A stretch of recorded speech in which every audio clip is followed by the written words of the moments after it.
ஓம் சாந்தி sister, குஷியா இருக்கீங்களா? ஓம் சாந்தி brother, குஷியா இருக்கேன். ம். அப்பா நினைவு எப்படி இருக்கு உங்களுக்கு? நல்லா இருக்கு. உங்களுக்கு அப்பா நினைவு இருக்குதா? ம். சூப்பரா இருக்குது அப்பாவுடைய நினைவு. இன்னைக்கு சாக்கார முரளி வாசிக்க போறோம். ஓகே. ம். வாசிங்க முரளிய. ஆரம்பிக்கலாம், எப்படி இருக்குன்னு பார்க்கலாம். Okay brother. ம். 2/9/2024 ம். காலை முரளி, ம். சக்கார முரளி. ஓம் சாந்தி பாப்தாதா மதுபன். ம்.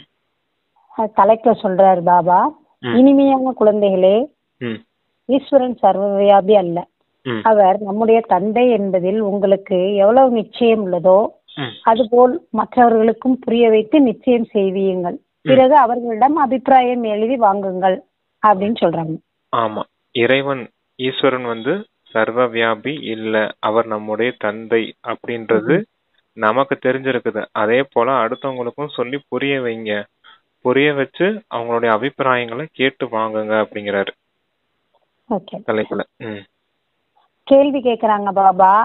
பாபா தம்முடைய குழந்தைகளுடன் சந்திக்கிறார் என்றால் அவர்களிடம் எந்த ஒரு கேள்வி கேட்கிறார், அதை வேறு யாரும் கேட்க முடியாது.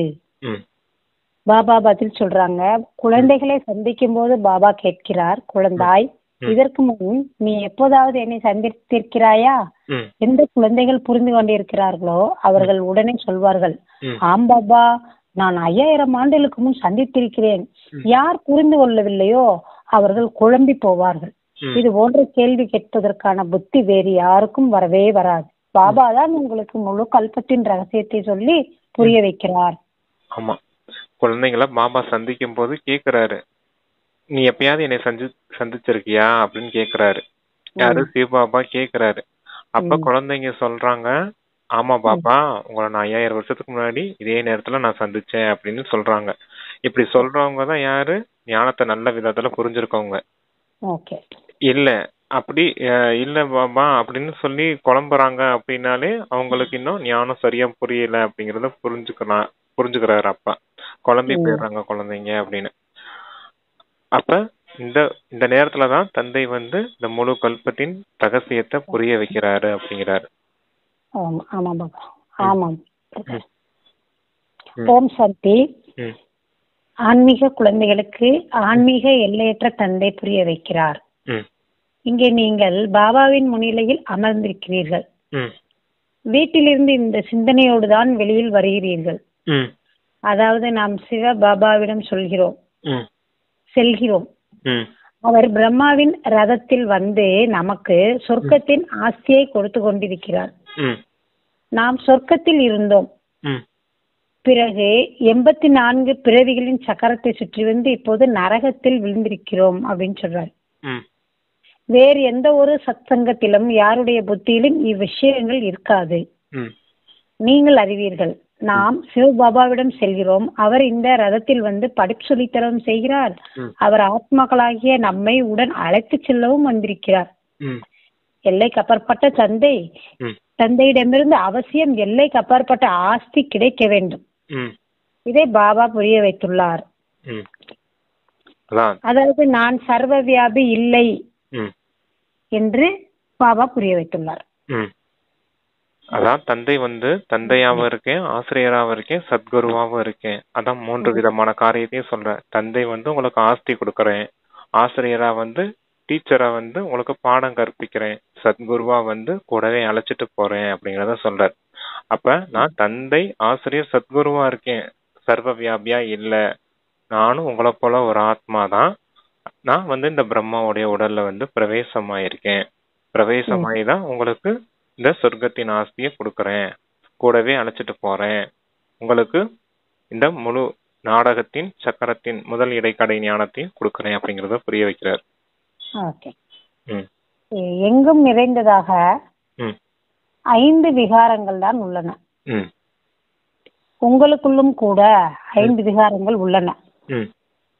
அதனால்தான் நீங்கள் மிகவும் துக்கம் நிறைந்தவர்களாக ஆகியிருக்கிறீர்கள். இப்போது ஈஸ்வரன் சர்வ வியாபி அல்ல என்ற அபிப்பிராயத்தை அவசியம் எழுதி வாங்க வேண்டும். குழந்தைகளாகிய உங்களுக்கோ உறுதியான நிச்சயம் உள்ளது. ஈஸ்வரன் சர்வ வியாபி அல்ல. பாபா மிக மேலான சுப்ரீம் தந்தையாக உள்ளார். மிக மேலான ஆசிரியர், குருவாகவும் உள்ளார். எல்லையற்ற சக்தி அளிப்பவர், அவரே சாந்தி அளிப்பவர். வேறு எந்த சச்சங்கம், அதாவது எந்த ஒரு இடத்துலயுமே சச்சங்கம் போன்றவற்றில் இதுபோல் சிந்திப்பதில்லை. என்ன கிடைக்க போகிறது? வெறுமனே காதுகளின் ரசனைக்காக ராமாயணம், கீதா முதலியவற்றை போய் கேட்கின்றனர். புத்தியில் அர்த்தம் எதுவும் பதிவது கிடையாது. முன்பு நாம் பரமாத்மா சர்வவியாபி என சொல்லி வந்தோம். இப்போது பாபா புரிய வைக்கிறார், இது பொய், மிகவும் நிந்தனையின் விஷயமாகும். ஆக இந்த அபிப்பிராயம் எழுதி வாங்க வேண்டியது அவசியமாகும். தற்போது நீங்கள் யார் மூலமாக திறப்பு விழா முதலியன செய்திருக்கிறீர்களோ அவர்கள் பிரம்மகுமாரிகள் நல்ல காரியம் செய்கின்றனர், மிக நன்றாக புரிய வைக்கின்றனர் என்று எழுதுகிறார்கள். ஈஸ்வரனை அடைவதற்கான வழி சொல்கின்றனர். இதனால் மக்கள் மனதில் நல்ல தாக்கம் ஏற்படுகிறது. மற்றபடி இந்த அபிப்பிராயத்தை யாரும் எழுதி தருவதில்லை. அதாவது உலகம் முழுவதிலும் ஈஸ்வரன் சர்வவியாபி என சொல்லிக் கொண்டிருக்கிறார்களே, இது பெரிய பிழை என்று. ஈஸ்வரனோ தந்தை, ஆசிரியர் சத்குருவாக இருக்கிறார். இந்த ஒன்று முக்கிய விஷயம். இரண்டாவது, அபிப்பிராயம் வேண்டும். அதாவது இந்த ஞானத்தை கேட்பதால் கீதையின் பகவான் கிருஷ்ணர் அல்ல என்று நாங்கள் புரிந்து கொள்கிறோம். எந்த ஒரு மனிதரோ அல்லது தேவதையோ பகவான் என சொல்லப்படுவதில்லை. பகவான் ஒருவரே, அவர் தந்தையாக இருக்கிறார். அந்த தந்தையிடமிருந்துதான் சாந்தி மற்றும் சுகத்தின் ஆஸ்தி கிடைக்கின்றது. இப்படி அபிப்பிராயம் எழுதி வாங்க வேண்டும் அப்படின்னு சொல்றாரு. ஆமா, மாயை தான் முழு உலகத்திலயும் சர்வ வியாபியா இருக்குது. தந்தை ஒண்ணும் சர்வ வியாபியா இல்லைங்கிறாரு. எல்லாருக்குள்ளயும் காமம், கோபம், பற்று, பேராசை, அகங்காரம், ராஞ்சி, விகாரம் இருக்குது. அது எல்லா மனிதர்களுக்குள்ளயும் இருக்குது. அதுதான் சர்வ வியாபியா இருக்குதே தவிர தந்தை சர்வ வியாபியா இல்லை அப்படிங்கறத சொல்லி புரிய வைக்கிறாரு. அப்புறம் ராமாயணம், மகாபாரதம் இதெல்லாம் எழுதி வச்சிருக்காங்களே, இதெல்லாம் என்ன? வெறும் சாஸ்திரங்கள் தான். வெறும் காதால கேட்கறதுக்கு அந்த கனரசம் மட்டுமே இருக்குது. அதுல ஞானங்கள் எதுவும் இல்லை. அது பக்தி மார்க்கத்தின் விஷயமா இருக்குது. உண்மையான ஞானத்தை இந்த தந்தை தான் உங்களுக்கு பாடம் புரிய வைக்கிறேன் அப்படிங்கறத சொல்றாரு.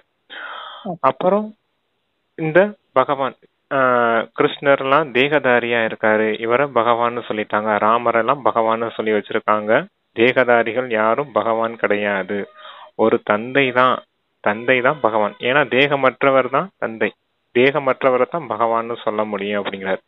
சாஸ்திரத்திலே சொல்லியிருக்காங்க, தந்தை யாரு அப்படின்னா இறைவன் எப்படி இருப்பார்னா அபோக்தா, எதையும் அனுபவிக்காதவர், அஜன்மா, ஜென்மம் எடுக்காதவர், ஐயோ நிஜகா, எந்த தாயின் கர்ப்பத்திலும் பிறக்காதவர் அப்படின்னு சொல்லியிருக்காங்க. எல்லாமே சொல்லியிருக்காங்க. சொல்லிட்டும் அப்புறமேலு தேகதாரி கிருஷ்ணர் ஜென்மம் எடுத்திருக்காரு. ஒரு தாயின் கர்ப்பத்துல இருந்து தான் ஜனனம் எடுத்தாரு. அவர் எப்படி பகவான்னு சொல்ல முடியும்?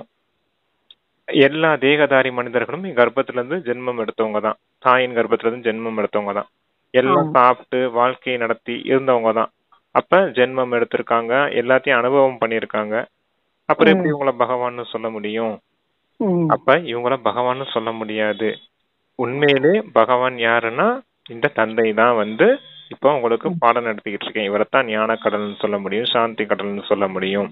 அந்த ஞான கடல் தான் இந்த பிரம்மா உடல்ல பிரவேசமாயி உங்களுக்கு ஞானம் கொடுத்துட்டு இருக்காரு. அவர் தான் இந்த முழு உலகத்திலயும் சாந்தியின் ஸ்தாபனை செய்துட்டு இருக்காரு. உங்களை சுகதாமத்துக்கும் அழைச்சிட்டு போறதுக்காக வந்திருக்காரு அப்படிங்கறத சொல்றாரப்பா. இப்போது நீங்கள் என்ன அபிப்பிராயம் எழுதி வாங்குகிறீர்களோ அது எந்த ஒரு வேலைக்கும் ஆகாது அப்படின்னு சொல்றாரு. ஆமா, நீங்க நன்றாக கற்றுத் தருகிறார்கள் என்று மட்டுமே எழுதுகின்றனர். மற்றபடி முக்கியமாக உங்களுக்கு எந்த விஷயத்தில் வெற்றி கிடைக்க வேண்டுமோ அதை எழுத செய்யுங்கள் அப்படின்னு சொன்னாங்க. அதாவது இந்த பிரம்மகுமாரிகள் ஈஸ்வரன் சர்வ வியாபி இல்லை என்று சத்தியத்தையே சொல்கின்றனர். அவரோ தந்தையாக இருக்கிறார், அவரே கீதையின் பகவான். தந்தை பக்தி மார்க்கத்திலிருந்து விடுவித்து ஞானத்தை தருகிறார். இந்த அபிப்பிராயமும் அவசியம்.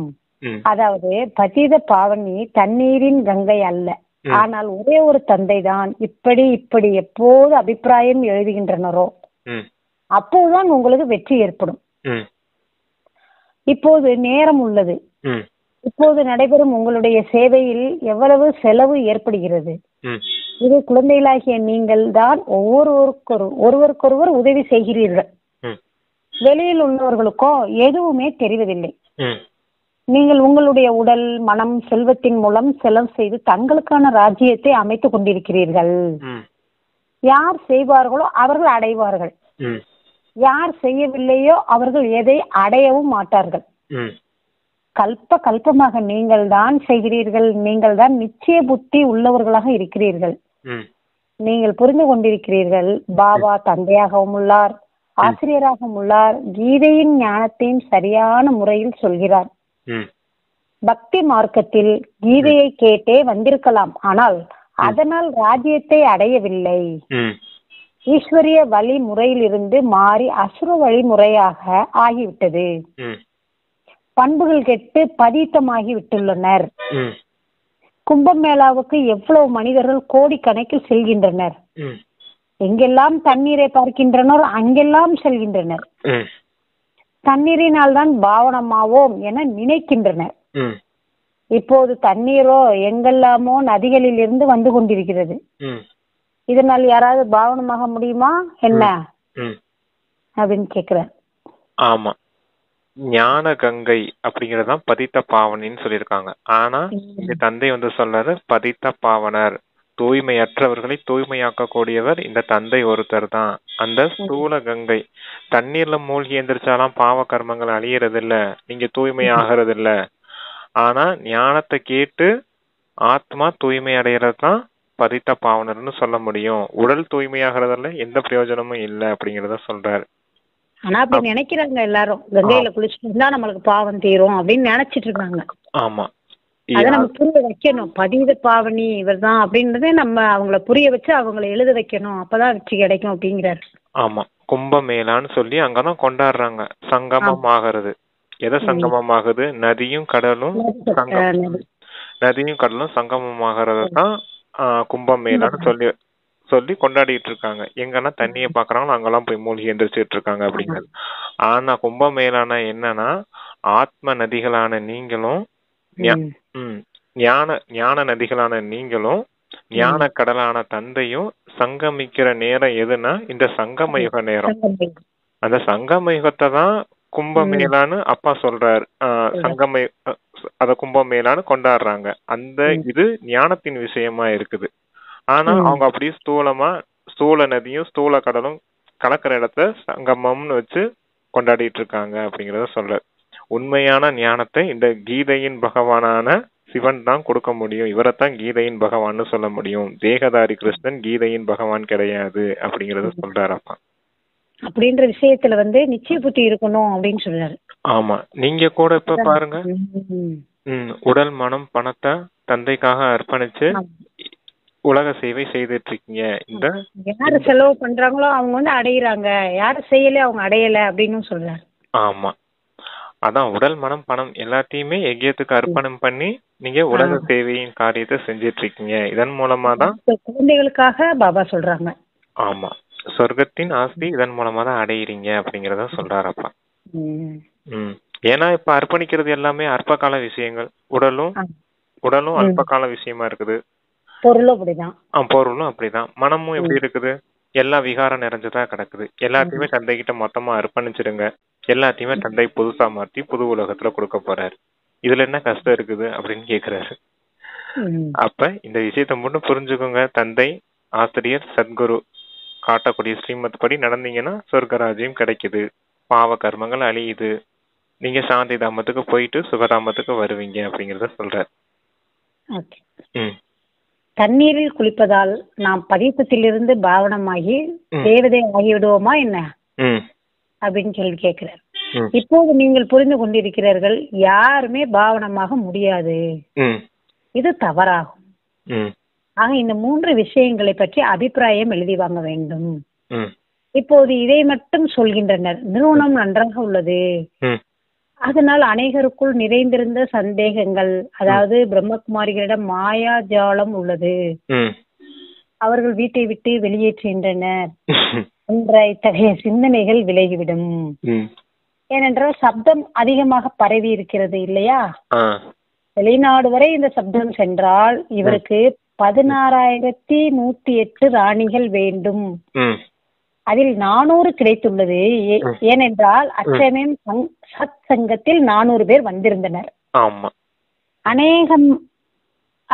அநேகர் விரோதியானார்கள், ம். போராட்டம் முதலியன நடத்தினார்கள். ம்.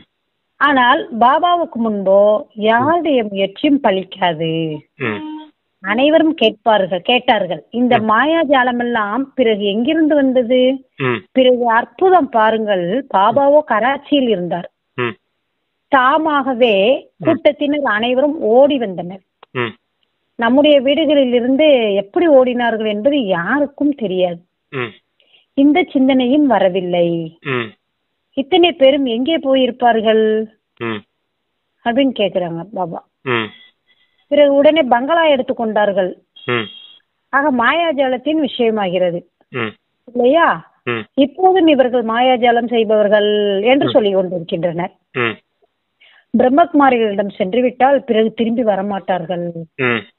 இவர்கள் ஆண் பெண்ணை சகோதர சகோதரிகளாக ஆக்குகிறார்கள். ம். பிறகு எத்தனையோ பேர் வருவதே இல்லை ம்.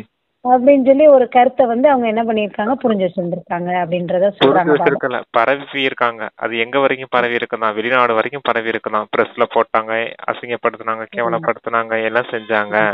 ஆனா டிராமா என்ன செஞ்சிருச்சு? எல்லாத்தையும் கடந்து வந்தாச்சு, யஜ்யத்துல இருந்து கடந்து வந்தாச்சு அப்படிங்கறத சொல்ற. அபகாரம் செய்தாங்க, ஆனா பிரம்மா பாபா என்ன செய்தார்? எல்லாருக்கும் உபகாரம் செய்தார். அது போல குழந்தைங்களும் நீங்களும் அதே போல நடந்துக்கணும் அப்படிங்கறத சொல்றாரப்பா. இப்போது உங்களுடைய கண்காட்சி இதிலவற்றை பார்த்ததும் எந்த விஷயங்கள் அவர்களின் புத்தியில் பதிகிறதோ அதெல்லாம் தூரத்தில் சென்று விடுகிறது. மற்றபடி பாபா என்ன அபிப்பிராயம் விரும்புகிறாரோ அதை யாரும் எழுதுவதில்லை. பாபாவுக்கு அந்த அபிப்பிராயம் வேண்டும். கீதையின் பகவான் கிருஷ்ணர் அல்ல என்று எழுத வேண்டும். கிருஷ்ண பகவான் வாக்கு என்றுதான் முழு உலகமும் புரிந்து கொண்டிருக்கிறது. ஆனால் கிருஷ்ணரோ முழு 84 பிறவிகளை எடுக்கிறார். சிவபாபா புனர்ஜென்மம் இல்லாதவர் சொல்றாரு பாத்தீங்களா? ஜென்மம் எடுக்காதவர், புனர்ஜென்மம் எடுக்காதவர். ஆனா கிருஷ்ணரை பாருங்க, 84 பிறவி எடுக்கக்கூடியவர், தேகதாரி மனிதர். அவரை எப்படி சொல்ல முடியும் பகவான்? அவரை தேவதைன்னு வேணா சொல்லலாம், சொர்க்கத்தின் முதல் இளவரசர்னு சொல்லலாம், வேற என்னன்னு சொல்ல முடியும்? அவர் பகவான் எல்லாம் கிடையாது அப்படிங்கிறாரு. பகவான் இவர் ஒருத்தர் தான், இந்த தந்தை மட்டும்தான் அப்படிங்கறத சொல்றாரு. இதை கேக்குறவங்களும் அதை எழுதி தரணும்னு அபிப்பிராயம் எழுதி தரணும்னு விரும்புறாரு பாபா. ஆனா அவங்களும் எழுத மாட்டாங்களாம். எழுதுறாங்க, அவரு நம்ம எதை எதிர்பார்க்கறோமோ அதை எழுத மாட்டேங்கிறாங்கன்னு சொல்றாங்க. நம்மள எந்த எதிர்பார்ப்பு வைக்காதீங்கன்னு சொல்றாரு. ஆனா அவருக்கு ஒரு எதிர்பார்ப்பு வச்சிருக்காரு பாத்தீங்களா? ஏன்னா அவங்க எதை புரிஞ்சிருக்காங்களோ அதுதான் அவங்க எழுதுவாங்க. சில விஷயங்களை பாக்குறாங்க, அதாவது தூரமா போயிருதான். இப்படி ஒரு நிலைமைய பாருங்க, தந்தைய குழந்தைகள் புரிஞ்சுக்கல, அப்ப தந்தைக்கு வருத்தமா இருக்கும் இல்லையா? அத சொல்றாரு, அவருடைய வருத்தத்தை புரிஞ்சுக்கணும். குழந்தைங்க நான் வந்தபோது என்னைய கூட புரிஞ்சுக்க மாட்டேங்கிறாங்க இந்த உலகத்துல அப்படின்னு. ஆனா நீங்க புரிஞ்சுக்கிட்டீங்க அப்படிங்கிறாரு. பிறகு பார்ப்பார்கள், கீதையின் பகவான் பரமபிதா பரமாத்மா சிவன் என்று செய்தித்தாள்களிலும் வெளிவந்துள்ளது. அவரே தந்தை, ஆசிரியர், அனைவருக்கும் சத்கதி அளிப்பவர். சாந்தி மற்றும் சுகத்தின் ஆஸ்தி அவரிடமிருந்து மட்டுமே கிடைக்கிறது. மற்றபடி இப்போது நீங்கள் முயற்சி செய்கிறீர்கள், சிறப்பு விழா நடத்துகிறீர்கள், மனிதர்களின் சந்தேகங்கள் மட்டும் நீங்கி விடுகின்றன, நல்ல முறையில் புரிய வைக்கப்படுகின்றது. மற்றபடி பாபா எப்படி சொல்கிறாரோ அப்படி அபிப்பிராயத்தை அவர்கள் எழுத வேண்டும். முக்கியமான அபிப்பிராயம் இதுதான். மற்றபடி இந்த நிறுவனம் மிக நன்றாக உள்ளது என்று ஆலோசனை சொல்கின்றனர். இதனால் என்ன ஆகும் என்று கேள்வி கேட்கிறார். ஆம், இன்னும் போக போக விநாசம் மற்றும் ஸ்தாபனை அருகில் வரும்போது உங்களுக்கு இந்த அபிப்பிராயத்தையும் எழுதுவார்கள் அப்படின்னு சொல்றாங்க பாபா. ஆமா, நிறுவனம் மட்டும் நல்லா இருக்குதுன்னு சொல்றாங்க. ஆனா விஷயத்தை யாருமே புரிஞ்சுக்கிறது இல்ல. பகவான் வந்திருக்காருன்னு புரிஞ்சுக்கல. அவர்தான் நம்மளுடைய தந்தைன்னு புரிஞ்சுக்கல. அவர்கிட்ட இருந்து தான் தன் ஞானத்தின் விஷயங்கள் படிப்பு ரூபத்துல நமக்கு கிடைக்குதுன்றதும் தெரிஞ்சுக்கல. அவர்தான் முக்தி, ஜீவன் முக்தியை கொடுக்கக்கூடிய சத்கதி வழங்கக்கூடிய சத்குருவா இருக்காருன்னு புரிஞ்சுக்கிட மாட்டேங்கிறாங்க. ஆனா வெளிப்படையா என்ன சொல்லிடுறாங்க, நிறுவனம் நல்லா இருக்குது, நல்ல ஞானம் கொடுக்கறாங்க அப்படிங்கிற இந்த மேலோட்டமான விஷயங்களை மட்டும் புரிஞ்சுக்கிறாங்க. தூய்மையான வாழ்க்கையை வாழ்றாங்க அப்படின்றது மேலோட்டமா புரிஞ்சிருக்காங்க. ஆனா உண்மையான விஷயங்களை தெரிஞ்சுக்கல அப்படிங்கறத புரிய வைக்கிறார். போக போக அதை எழுதுவாங்கன்னு சொல்றாங்க. ஆமா, புரிந்து கொண்டு எழுதுவார்களாம். இப்போது உங்களிடம் வர தொடங்கியுள்ளனர் இல்லையா? இப்போது உங்களுக்கு ஒரு தந்தையின் குழந்தைகள் நாம் அனைவரும் சகோதர சகோதரர்கள் என்ற ஞானம் கிடைத்துள்ளது. இதை யாருக்கும் புரிய வைப்பதோ மிகவும் சுலபமாகும். ஆத்மாக்கள் அனைவருக்கும் தந்தை ஒரே ஒரு சுப்ரீம் பாபா ஆவார். அவரிடமிருந்து நிச்சயமாக மிக மேலான எல்லையற்ற பதவியும் கிடைக்கும். இதுபோல் 5000 ஆண்டுகளுக்கு முன் உங்களுக்கு கிடைத்திருந்தது. அந்த மனிதர்கள் கலியுகத்தின் ஆயுள் லட்சக்கணக்கான வருடங்கள் என சொல்லிவிடுகின்றனர். நீங்கள் 5000 ஆண்டுகள் என சொல்கிறீர்கள். எவ்வளவு வேறுபாடு? பாபா புரிய வைக்கிறார். அவங்கள பாருங்க, லட்சக்கணக்கான வருஷம்னு எழுதி வச்சிருக்காங்க சாஸ்திரத்துல. இன்னும் கலியுகம் முடியறதுக்கு இன்னும் 40,000 வருஷம் எழுதி வச்சிருக்காங்க. அது அப்படின்னு என்ன அர்த்தம்? நான் 40,000 வருஷம் இந்த கலியுகம் போச்சுன்னா என்ன ஆகுறது? அதுதான் அஞ்ஞானத்தின் காரிருள் அப்படின்றது சொல்றாரு. அப்ப தந்தை சொல்றாரு, 5000 வருஷம் தான் இந்த முழு கல்பமும். போன கல்பத்துல இதே நேரம் இந்த காரியத்தை செஞ்சிட்டு இருந்தோம் இல்லையா? அதே போலதான் ஒவ்வொரு கல்பமும் அதே காரியத்தை தான் அந்த நேரம் செஞ்சிட்டு இருப்பீங்க அப்படின்னு சொல்லி புரிய வைக்கிறார். அதான் முதலே கேட்டார் பாத்தீங்க இல்லையா, என்னை எப்பயாவது பாத்துருக்கீங்களா அப்படின்னு. அதான் 5000 வருஷத்துக்கு முன்னாடி உங்களை பாத்துருக்கோம் பாப்பா அப்படின்னு சொல்லியிருக்காங்க இல்லையா குழந்தைங்க. அப்ப நல்ல ஞானம் புரிஞ்சுக்க குழந்தைங்க அப்படிங்கறத இங்க சொல்லி புரிய வைக்கிறார். 5000 ஆண்டுகளுக்கு முன் உலகில் சாந்தி இருந்தது. இந்த நோக்கம் குறிக்கோள் பிராக்கெட்ல லட்சுமி நாராயணன் அப்படின்னு முன்னால் உள்ளது. இந்த நோக்கம் குறிக்கோள் முன்னால் உள்ளது. இவர்களுடைய ராஜ்யம் இருந்த போது உலகில் சாந்தி இருந்தது. யாரோட? லட்சுமி நாராயணரோட ராஜ்யம் இருந்த போது உலகில் சாந்தி இருந்தது.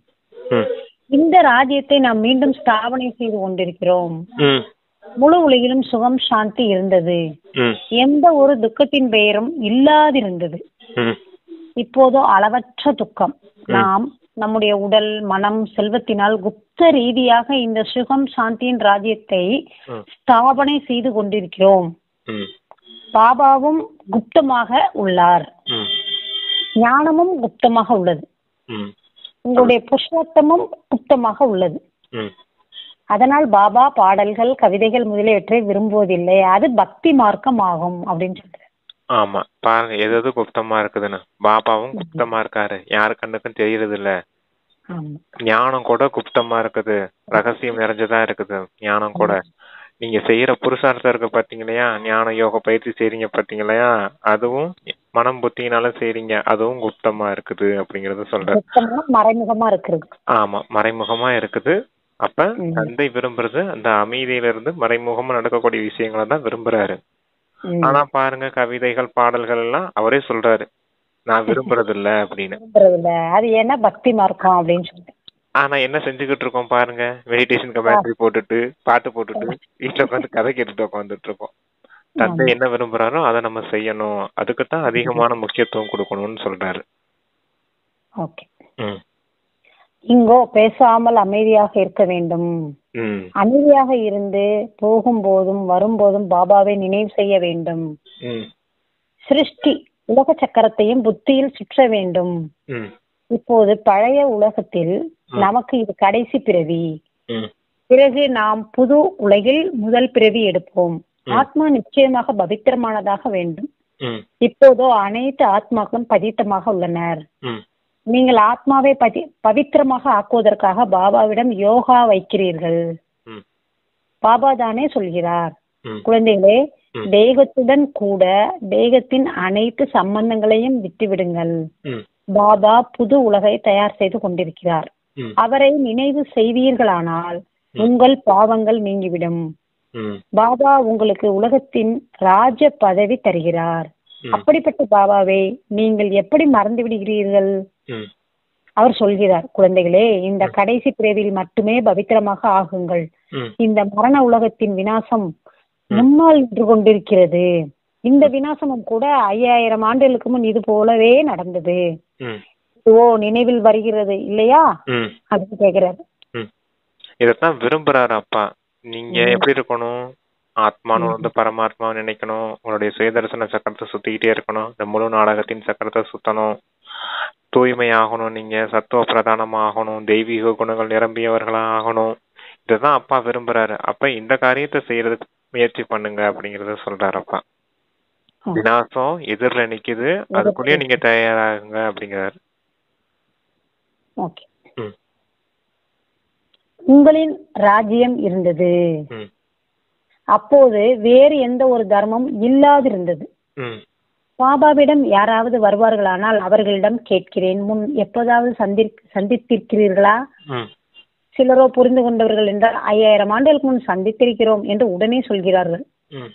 யாரேனும் புதியவர்கள் குழம்பி விடுகின்றனர். பிராமணி அவர்களுக்கு புரிய வைக்கவில்லை என்று பாபா புரிந்து கொள்கிறார். அவர் கேக்குறார், வந்தவங்களுக்கு பிராமணி தான் புரிய வைக்கலன்னு சொல்றாரு. ஆமா, அதான் 5000 வருஷம் தான் இருக்குது இந்த முழு கல்பம்ன்றது தெரியாம இருக்கும் புதுசா வந்தவங்களுக்கு. அப்ப பிராமணி தானே நல்ல விதத்துல புரிய வைக்கணும் டிராமாவை பத்தி, நாடக சக்கரத்தை பத்தி. அப்ப குழந்தைங்க பாபா கேட்கும் போது குழந்தைங்க சரி ஆன்சர் சொல்லலைன்னா டீச்சர் சரியா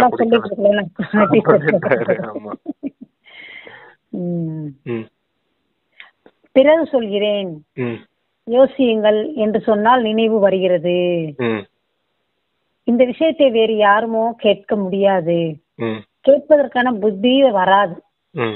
இந்த விஷயங்களினால் அவர்கள் என்ன தெரிந்து கொள்வார்கள்? இன்னும் போனால் இந்த குலத்தை சேர்ந்தவர்களாக இருப்பவர்கள் உங்களிடம் அநேகர் வந்து ஞானம் கேட்பார்கள்.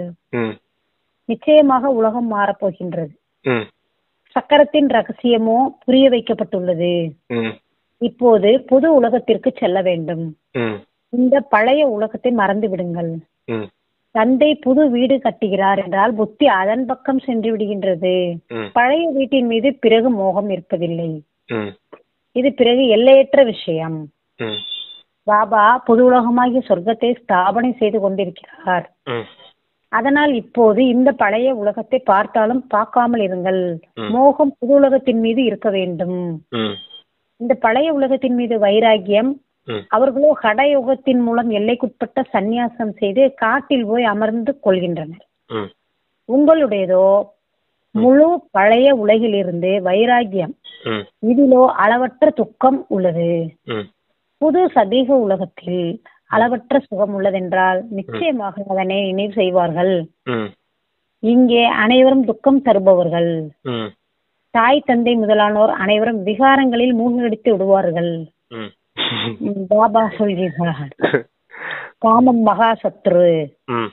அதை வெல்வதன் மூலம்தான் நீங்கள் உலகை வென்றவராக ஆவீர்கள். இந்த ராஜயோகத்தை பாபா கற்றுத்தருகிறார். அதன் மூலம் நாம் இந்த பதவியை பெறுகிறோம். சொல்லுங்கள், எங்களுக்கு கனவில் பாபா சொல்கிறார், பாவனமாவீர்கள், ஆனால் சொர்க்கத்தின் ராஜ்யம் கிடைக்கும். ஆகவே நான் இப்போது ஒரு பிறவில் அபவித்திரமாகி எனது ராஜ்யத்தை இழந்து விட மாட்டேன். இந்த பவித்திரத்தாவின் விஷயத்தில் தான் சண்டை நடைபெறுகின்றது. இந்த துச்சாதனன் என்னை மானபங்கம் செய்கிறான் என்று திரௌபதியும் கூட அழைத்தார். இந்த விளையாட்டையும் காட்டுகின்றனர். திரௌபதிக்கு கிருஷ்ணர் 21 சேலைகள் கொடுக்கிறார் என்பதாக. இப்போது பாபா அமர்ந்து புரிய வைக்கிறார் எவ்வளவு துர்க்கதி ஆகிவிட்டுள்ளது. அளவற்ற துக்கங்கள் இல்லையா? சத்தியுகத்தில் அளவற்ற சுகம் இருந்தது. இப்போது நான் வந்திருக்கிறேன் அநேக அதர்மங்களின் விநாசம் மற்றும் ஒரு தர்மத்தின் ஸ்தாபனை செய்வதற்காக. உங்களுக்கு ராஜ்ய பாக்கியம் தந்துவிட்டு நான் வானப்பஸ்தத்தில் சென்று விடுவேன் அப்படின்னு சொல்றாரு. மோகத்தை வென்றவர்களா ஆகணும். இந்த பழைய உலகத்தின் மோகத்தை எப்படி நீங்க விரும்பினாலும் சரி விரும்பாட்டினாலும் சரி இந்த முழு உலகமும் அழியத்தான் போகுது. இது பழைய உலகமா இருக்குது, துக்கதாமமா இருக்குது. அதான் அழிகிறது நல்லது தானே. அப்புறம் எதுக்கு இந்த பழைய உலகத்தின் மீது மோகம் வச்சிட்டு இருக்கீங்க. அப்ப இந்த பழைய உலகத்தின் மீது உங்களுக்கு வைராகியம் வரணும். அங்க பாருங்க சுகதாமம் எப்படி இருக்குது, சுகமா வாழ்ந்தீங்க, சொர்க்க ராஜ்யமே கிடைக்க போகுது உங்களுக்கு. அப்ப அதுதான் புது உலகம். அந்த பக்கம் தான், புது உலகத்தின் பக்கம் தான் உங்களுக்கு மோகம் போகணும். பழைய உலகத்தின் மீது வைராகியம், புது உலகத்தின் பக்கம் மோகம் போகணும் அப்படிங்கிறத சொல்றாரு. அங்கிட்டு உங்களுக்கு பற்று இருக்கணும், இதுக்கு மேல இருக்கக்கூடாது. ஆனா சன்னியாசிகள் என்ன செய்யறாங்க, எல்லைக்குட்பட்ட சன்னியாசி உட்பட்டு அவங்க வீடு வாசலை விட்டுட்டு போயிடுறாங்க. தந்தை அந்த மாதிரி எல்லாம் செய்யறது இல்ல. இந்த பழைய உலகத்தின் மீது இருக்க மோகத்தை மட்டும் விட சொல்றாரு அப்படிங்கறத சொல்றாரு. வீடு வாசல் எல்லாம் விட வேண்டாம். ஆமா, காமம் மகா சத்ரு அப்படிங்கறத சொல்றாரு. தாய் தந்தை கூட அதுல மூழ்கடிச்சிருவாங்க. ஆமா, காமம். ஆமா, கல்யாணம் பண்ணி வச்சிடறாங்கல்ல, மேரேஜ் பண்ணி வைக்கிறாங்களா? அதான். ஆமா, அதான் தாய் தந்தையர் கூட மூழ்கடிச்சிடுறாங்க அப்படின்னு சொல்றாங்க. அதான் காமம் மகா சத்ரு. நீங்க இந்த ஒரு பிறவி தூய்மையானீங்கன்னா 21 பிறவி உங்களுக்கு சொர்க்கத்தின் ஆஸ்தி கிடைக்கும். இந்த ஒரு பிறவிக்காக நீங்க இப்படி தூய்மையற்றவங்களா மாறினீங்கன்னா அப்புறம் உங்களுக்கு எப்படி சொர்க்கத்தின் ஆஸ்தி கிடைக்கும்? அதத்தான் அப்ப அந்த கதை சொல்றார், திரௌபதி துச்சாதனன் கதை. திரௌபதி என்ன சொல்றாங்கன்னா, அது குறிப்பா பெண் குழந்தைகளை சொல்றாரு. அப்ப துகில் ஊறிறாரு, அதை காப்பாத்த வாங்க கடவுளை கூப்பிடுறாங்க.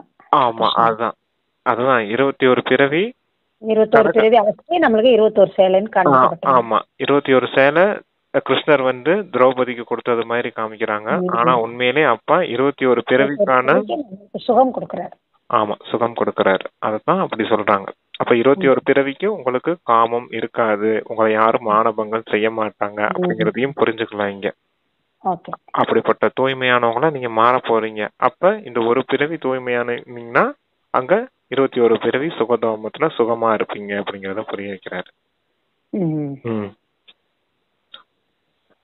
சத்தியவதில் அளவற்ற சுகம் இருந்தது. இப்போது நான் வந்திருக்கிறேன் அநேக அதர்மங்களின் விநாசம் மற்றும் ஒரு தர்மத்தின் ஸ்தாபனை செய்வதற்காக.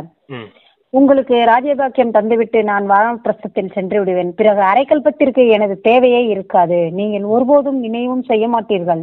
ஆக பாபா புரிய வைக்கிறார், உங்களுக்காக அனைவரிடமும் தலைகீழான அதிர்வலைகள் உள்ளனவே, அது வெளியேறி சரியாகி கொண்டிருக்கிறது. மற்றபடி முக்கிய விஷயம் அபிப்பிராயம் எழுதி வாங்குங்கள். ஈஸ்வரன் சர்வ வியாபி இல்லை என்று அவரோ ராஜ யோகம் கற்பித்திருக்கிறார். அதீத பாவனரும் பாபா தான். தண்ணீரின் நதிகள் பாவனமாக்க முடியாது. தண்ணீரோ எல்லா இடங்களிலும் உள்ளது. இப்போது எல்லையற்ற தந்தை சொல்கிறார், தன்னை ஆத்மா என உணருங்கள் அப்படின்னு சொல்றார். தேகத்துடன் கூட தேகத்தின் அனைத்து உறவுகளையும் விட்டுவிடுங்கள். ஆத்மாதான் ஒரு சரீரத்தை விட்டு வேறொன்றை எடுத்துக்கொள்கிறது. ஆத்மா நிர்லை, பாவ புண்ணியம் அதில் ஒட்டாது என்பதாக அவர்கள் பிறகு சொல்லி விடுகின்றனர். ஆத்மாவே பரமாத்மா என்பதெல்லாம் பக்தி மார்க்கத்தின் விஷயங்கள். குழந்தைகள் கேட்கின்றனர், பாபா எப்படி நினைவு செய்வது என்று. அட, தன்னை ஆத்மா என்றோ உணர்ந்து கொண்டிருக்கிறீர்கள் இல்லையா? ஆத்மா எவ்வளவு சிறிய புள்ளியாக உள்ளது என்றால் அதனுடைய தந்தையும் கூட இவ்வளவு சிறிய அளவில் தான் இருப்பார். அவர் புனர் ஜென்மத்தில் வருவதில்லை. இந்த ஞானம் புத்தியில் உள்ளது. தந்தை நினைவு ஏன் வராது? நடமாடும் போதும் சுற்றி வரும் போதும் பாபாவை நினைவு செய்யுங்கள். அல்லது தந்தையை பெரிய உருவமாகவே நினைத்துக் கொள்ளுங்கள்.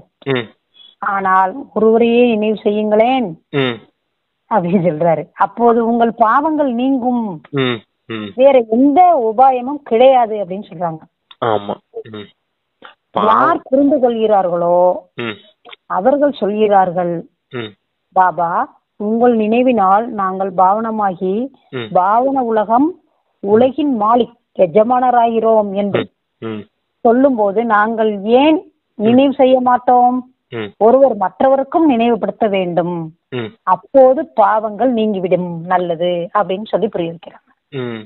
அதான் வெறும் நினைவு தான் அப்பா செய்ய சொல்றாரு. உங்களை பாத யாத்திரையோ என்ன அங்க பிரதர்சனமோ என்ன வாயில வேல் குத்திக்கிறதோ உடம்பு போற வேல் குத்திக்கிட்டு காவடி எடுக்கிறதோ இதெல்லாம் நான் அப்பா எல்லாம் செய்ய சொல்லல. வெறும் நினைவு தான் செய்ய சொல்றேன். நினைவுனால்தான் பாவ கர்மங்கள் அடையுது. முழு உலகத்துக்கும் எஜமான மாற போறீங்க. அது எதனுடைய ஆதாரத்துல? இந்த நினைவின் ஆதாரத்துலதான் அப்படிங்கிறாரு. அப்புறம் இதை செய்ய முடியலையா குழந்தைங்களால? இதை விட இந்த பிராமணர்களுக்கு என்ன புருஷார்த்தத்தை ஈஸியா கொடுக்க முடியும்? இந்த முழு உலகத்திலேயே உட்கார்ந்த இடத்துல இருந்தே உலக ராஜ்யத்தை அடையக்கூடியவங்க நீங்க தான் அப்படிங்கறத சொல்றாரு. ரொம்ப சிம்பிளான விஷயம், அத கூட செய்ய மாட்டேங்கிறீங்க அப்படின்னு. அதுவும் கஷ்டமான விஷயமா? பாருங்க, ஆத்மா தான் நீங்க, உண்மையிலே இயல்பிலே நீங்க ஆத்மா தான். ஆத்மாவான நீங்க உங்களுடைய உண்மையான தந்தை பரமாத்மா. நீங்களும் புள்ளியா இருக்கீங்க, அவரும் புள்ளியா தான் இருக்காரு. புள்ளி நானும் இருக்கேன் அப்படின்னு சொல்றாரு. ஆமா. அப்படியே இல்லையா, பெரிய உருவங்களா கூட நினைச்சுக்கோங்க, ஆனா ஒருவரை மட்டும் நினைவு செய்யுங்களேன் அப்படிங்கிற. ஆமா ஆமா, ஆத்மா புள்ளியா நினைக்க முடியலன்னா கொஞ்சம் பெருசா ஜோதி ரூபமா இருக்காரு இல்லையா, அந்த மாதிரி அந்த ஜோதியில ஒரு சின்ன புள்ளி வச்சா எப்படி இருக்கும், அது போல நினைவு. ஆமா, அது போல நினைவு செய்யுங்களேன் அப்படிங்கறத சொல்றாரு அப்பா. ஒருவரை மட்டும் நினைவு செஞ்சீங்கன்னா உங்களுடைய பாவ கர்மங்கள் விநாசம் ஆகும். அதனாலதான் உலக ராஜ்யத்தை அடையிறீங்க. இந்த விஷயத்த நல்லா புரிஞ்சுக்கோங்க. உங்களுக்கு எப்படி மனம் புத்தி சம்ஸ்காரம் இருக்குதோ அதே போல தந்தைக்கும் மனம் புத்தி சம்ஸ்காரம் இருக்குது. அந்த சம்ஸ்காரத்தின் அடிப்படையில தான் தந்தை வந்து அவருக்குள்ள அந்த சம்ஸ்காரமே ஞானமா இருக்குது. அந்த ஞானத்தை தான் நமக்கு கொடுத்துருக்காரு. ஞானத்தை கொடுக்கறதுக்காக தான் அவர் வந்து நமக்கு கொடுத்துட்டு இருக்காரு இப்போ. அப்ப இந்த விஷயத்த மட்டும் புரிஞ்சுக்கோங்க அப்படிங்கிறாரு. அவருடைய தன்மை எதுவோ அதுதான் உங்களுடைய தன்மை. மற்ற இதெல்லாம் தேக உணர்வுகள், மாயை எல்லாமே இந்த உடலின் உணர்வுகள் அப்படிங்கறத புரிஞ்சுக்கோங்க அப்படிங்கிறார். அந்த தேக உணர்வுகளை மறக்கிறதுக்கு தான் தந்தை அவரையே நினைவு செய்ய சொல்றாரு. அதை புரிஞ்சுக்கிட்டு நம்ம ஆத்ம உணர்வை எழுப்பணும் அப்படிங்கறத புரிய வைக்கிறாங்க.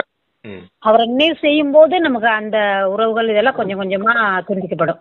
ஆமா, விடுபடுவோம். கொஞ்சம் கொஞ்சமா விடுபடுறதுக்கு உண்டான வாய்ப்பு நம்மளுக்கு கிடைக்கும். அதான் நம்ம நினைக்க மாட்டேங்கிறோம். நினைச்சாலே அதுல இருந்து விடுபட்டுருவோம் அப்படின்னு சொல்றாரு. நினைக்கணும். ஆமா, தேகம் பார்க்கும் போதுதான் இல்ல, தேகம்னு பார்க்கும் போதே நான் உடல்ன்ற ஞாபகம் வருது. மற்றவர்களை உடலா பார்க்கும் போதுதானே இவங்க என்னுடையவங்க, தேக உறவுகளா பார்க்க தோணுது. நம்ம தேகம் நினைக்கும் போது தானே இந்த உடல்ல இருக்க, இந்த உலகத்துல இருக்கக்கூடிய பொருட்கள்ல எனக்கு இது தேவைப்படும் அது தேவைப்படும்னு வாங்க தோணுது. எதிர்பார்ப்பு இருக்குது.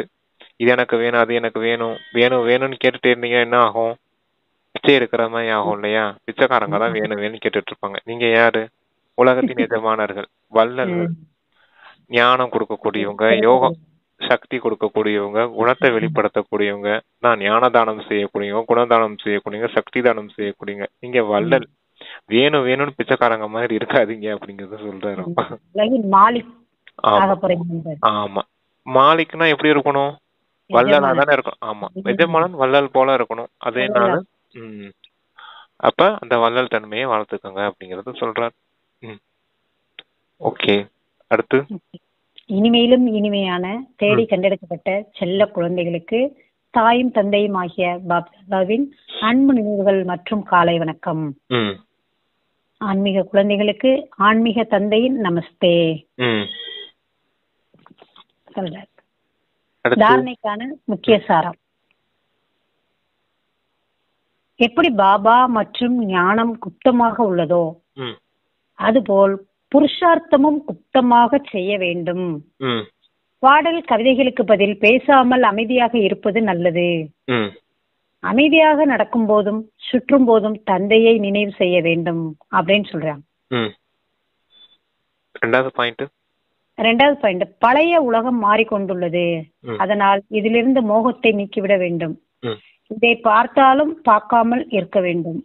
புத்தியை புது உலகில் ஈடுபடுத்த வேண்டும் அப்படின்னு சொல்றாங்க. ஓகே, ரெண்டையுமே ஏற்கனவே சொல்லிட்டோம். அடுத்து வரதானம் போயிடலாம். வரதானம். பிராமண வாழ்வின் விசேஷங்களை இயல்பான இயற்கையாக்குபவராக சகஜ முயற்சியாளர் ஆகுக. பிராமண பிறவியே விசேஷமானது. பிராமணர் தர்மமும் கர்மமும் விசேஷமானது என்றாலே அனைத்திலும் உயர்ந்தது. ஏனெனில் பிராமணர்கள் செயல் பிரம்மா பாபாவை பின்பற்றுகின்றனர். ஆகவே பிராமணர்களின் இயல்பே விசேஷமானது. சாதாரண மாயையின் இயல்பு தன்மைகள் பிராமணர்களின் இயல்பு ஆகாது. நான் விசேஷ ஆத்மா என்பதை மட்டும் நினைவில் வைத்தாலே இந்த இயல்பு இயற்கையாகும். இயற்கையாகும் போது தந்தைக்கு நிகரான நிலையை சுலபமாக அனுபவம் செய்வீர்கள். நினைவின் சொரூபமே சக்தி வாய்ந்த சொரூபமாக்கும். இதுவே எளிமையான முயற்சி ஆகும் அப்படின்னு வரதானம் கொடுக்குறாங்க பாபா. அதான் பிராமணர்கள் தர்மமே உயர்ந்தது, தர்மமும் உயர்ந்தது, கர்மமும் உயர்ந்தது. அப்படின்னா அவங்க விசேஷ தன்மை உடையவர்கள், விசேஷ தன்மையானவர்கள். பிராமணர்களே விசேஷமானவர்கள் அப்படிங்கறத சொல்றாரப்பா. ஏன் அப்படின்னா அவர்கள் பிரம்மா பாபாவுடைய செயலை பின்பற்றி நடக்கக்கூடியவங்க, பிரம்மாச்சாரியா இருக்கக்கூடியவங்க. பிரம்மா பாபா என்ன காரியம் செய்தாரோ அதையே ஃபாலோ பண்ணி நடக்கக்கூடியவங்க. அப்படிப்பட்டவங்க எப்படி இருப்பாங்க? விசேஷமானவர்களா தான் இருப்பாங்க. அப்ப இந்த நினைவு இருக்கணும் உங்களுக்கு, நான் விசேஷ தன்மை நிறைந்தவன், விசேஷமானவன் அப்படிங்கிற அந்த நினைவு தான் உங்களுடைய சக்திசாலியா மாத்துது. அதுதான் உங்களுடைய நேச்சுரல் நேச்சராகவும் மாறிடும் அப்படிங்கறது சொல்றாரு. இயல்பான இயற்கை அப்படின்னு சொன்னார் இல்லையா, அதான் நேச்சுரல் நேச்சர். உங்களுடைய சுபாவமே இயல்பானதா ஈஸியானதா மாறிடும் அப்படிங்கறத புரிய வைக்கிறார். இதுதான் அந்த சக்திசாலியான நினைவு தான் உங்களை எப்படி ஆகிறோன்றாரு, விசேஷத்தன்மை விசேஷத்தன்மை நிறைந்த ஆத்மாவா ஆக்கிறோம். விசேஷத்தன்மைன்ற நினைவுல நான் விசேஷத்தன்மை நிறைந்த ஆத்மான் உணர்வுல இருக்கிறது தான் உங்களை சக்திசாலியாக மாத்திரும் அப்படிங்கிறாரு. சொரூபமா ஆக்கும். சக்திசாலி எளிமையான முயற்சியாகும் அப்படின்னு சொல்றாரு. இது எளிமையான முயற்சியாகும். இதுதான் ஈஸியான பயிற்சியும் கூட உங்களுக்கு அப்படிங்கிறாரு. விசேஷத்தன்மை நிறைந்த ஆத்மா நான் பிராமண ஆத்மா, பிரம்மா பாபாவை ஃபாலோ பண்ணக்கூடிய ஆத்மா. அதன் மூலமா இந்த நினைவினாலதான் உங்களுடைய அந்த நேச்சுரல் நேச்சர் சுபாவம் எல்லாமே ஈஸி ஆயிடும். இதுதான் உண்மையிலே ஈஸியான பயிற்சி அப்படிங்கிறாரு. ஸ்லோகன் நீங்க ஸ்லோகன் சொல்றாங்க பாபா. தூய்மை மற்றும் அமைதியின் ஒளியை நாலாபுரமும் பரப்புபவரே கலங்கரை விளக்காவார். Lighthouse. லைட் ஹவுஸ் என்ன செய்யும்? கலங்கரை விளக்கு பாத்திருக்கீங்களா? அந்த பீச்ல அப்படியே சுத்திக்கிட்டே இருக்கும். தூரத்துல வர கப்பலுக்கு வந்து கரை இங்கதான் இருக்குன்றத இல்லையா? அது போல தூய்மையின் வைப்ரேஷன்ஸ், அமைதியின் வைப்ரேஷன்ஸ இந்த முழு உலகத்துக்கும் நீங்க கொடுத்துக்கிட்டே இருக்கணும் அப்படிங்கறத சொல்ற. அது 4 பக்கமும் சுத்தம் அந்த லைட்டு, ஒரு பக்கமா இல்ல 4 பக்கம். அது போல நீங்களும் நாலாபுறமும் தூய்மையின் சக்தி, அமைதியின் சக்தியை கொடுத்துக்கிட்டே இருக்கணும். அப்ப அந்த வைப்ரேஷன்ஸ்னால உலகத்துல இருக்கக்கூடிய மற்ற ஆத்மாக்களும் உங்களை நோக்கி கவர்ந்து இழுக்கப்படுவாங்க. கப்பல் எப்படி கரையை தேடி வருது இல்லையா, தேடி அவங்க எல்லா மக்களும் வந்துருவாங்க ஆத்மா. ஆமா, அது போல நீங்க அடுத்தவங்களுக்கு வழிகாட்டக்கூடியவங்களா இருங்க அப்படிங்கறத சொல்றாரு. அதான் லைட் ஹவுஸ் உதாரணம். ஓம் சாந்தி. ஓம் தேங்க்யூ சிஸ்டர். ஓம் சாந்தி. Thank you brother. ஓம் சாந்தி பாபா.